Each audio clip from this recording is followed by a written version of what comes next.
let me introduce you to the sight line, how we're going to find perception and reality to match up based on someone's eyesight. That maybe they have perfect eyesight, maybe their eyesight has been changed because of one thing or another, but we've got to find the place where their hand-eye coordination can be synchronized. Got it? That's the purpose of this. So here's what we have.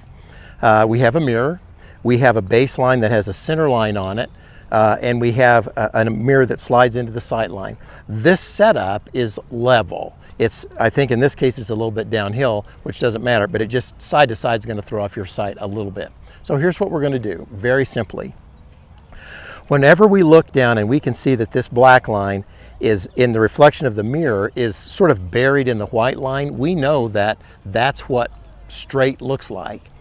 If on the other hand, we look and that line looks to one side or another, we know that there's something wrong with my eyesight. My perception and reality don't match.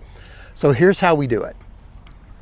You get a student, you get it set up, you get a student, and I take them way inside the mirror line, and I have them look at this mirror, and then I move them closer to the ball, or closer where the ball would be. And as soon as the black line disappears into the white line, they look back down at the mirror, and in my case, it is directly over the center line of the mirror.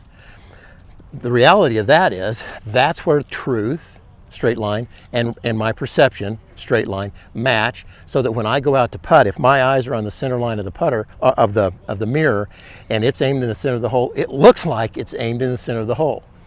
The other part would happen occasionally. My experience has been about 20 or 25%, where when I have somebody sort of move into the mirror, that black line disappears into the white sooner. Their eyes actually see a straight line before we get to the center line of the mirror. Their eyes therefore would be inside the line a little bit.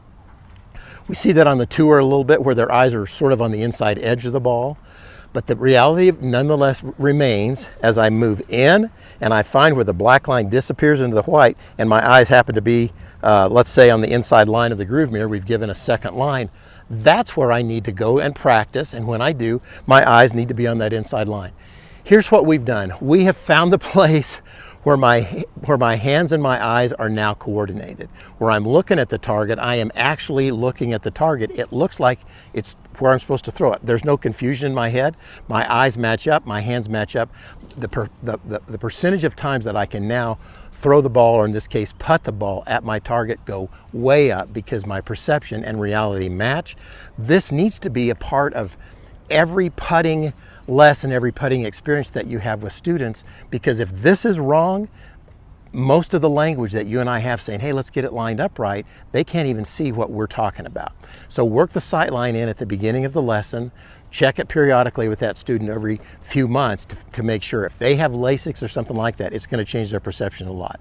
Put that into play. That'll get the hand-eye coordination involved in their putting again, and the results are unbelievable.